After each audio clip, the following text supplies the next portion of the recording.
Dave Gardner I'm speaking with. And Dave is Mr. Growth Busters. So we've come across one another at various times. You know, we've kind of, because although I don't go directly for busting growth, that's the underlying message that it's growth that's killing us.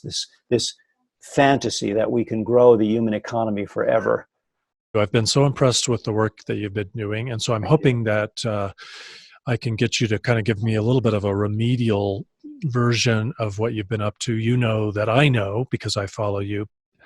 So for anyone who is really now just discovering Stuart Scott or just discovering World Scientist Warning, in a nutshell, you kind of created a little TV network at COP24. Yep. And that the TV network goes back to 2015 in Paris.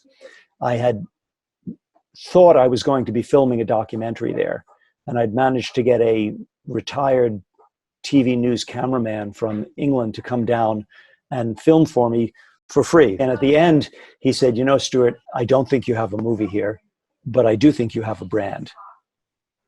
And so he put it in my mind that climatematters.tv was a viable brand. And so with that in mind, I've been angling toward that. People I'm working with in Stockholm, they have a project called We Don't Have Time, where they've done, last Earth Day, they did the first no-fly world summit on climate. They had people videoing in. I had to wake up at 2 a.m. to be ready to go by 3 a.m. Because I'm on the other side of the world from them. And I'm working with them, and they mentioned that Greta was going to be, you know Greta Thunberg? They said, oh, yes. And so, can you introduce me? And that turned into her father and she driving down to Poland and being on 4 of my programs. And the first one was her alone. And usually my guests are on stage with me, but that one I said, no, my instincts were have her sitting in the front row and introduce her and have everybody applaud her because she was already becoming world famous. Now I'd like you to please warmly welcome Greta Thunberg.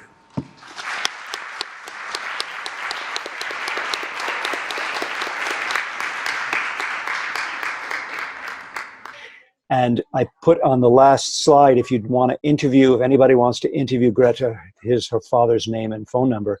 And he said his phone did not stop ringing after that. So she became world famous. She was invited to Davos, World Economic Forum, where she very expertly stuck her fingers in the eyes of the assembled glitterati and said, the quote, a paraphrase is, there are many people and companies and leaders who are knowingly stealing our future, destroying our future, so that a few people can make enormous sums of money. And some of you are in this audience. At the end of her 2 minutes speaking, there was a long, strained silence broken by Bono of rock and roll fame, starting the meager applause. Greta is a blessing. And so I got her and her father the badges for week 1 of the COP, and Antonio Guterres, the Secretary General of the UN, gave them their badges for week 2. Yeah, so that's one of the little anecdotes I tell. And at what point did they invite her to speak? Well, they discovered the COP officially started on Sunday. And when I asked if you needed another day, which you knew you would, why didn't you add it on at the end? And they said, because the first day nothing gets done. So we wanted to make the first day a wasted day, Sunday, so that the second day, Monday, would then be everybody's ready for work. They're settled into their hotel.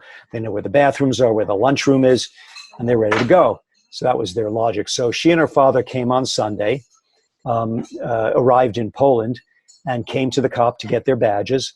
And a member of, I don't know whether they met him or how it came about, but a member of the Swedish negotiating team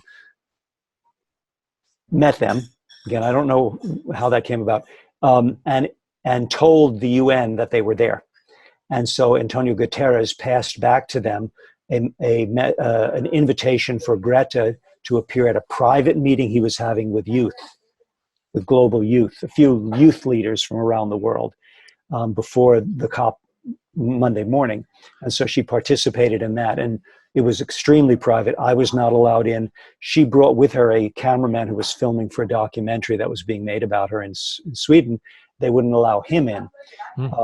But someone recorded that, and that's available up on my website. The 2 minutes that she spoke to world leaders sitting between the head of the UN and the head of the climate talks at the UN.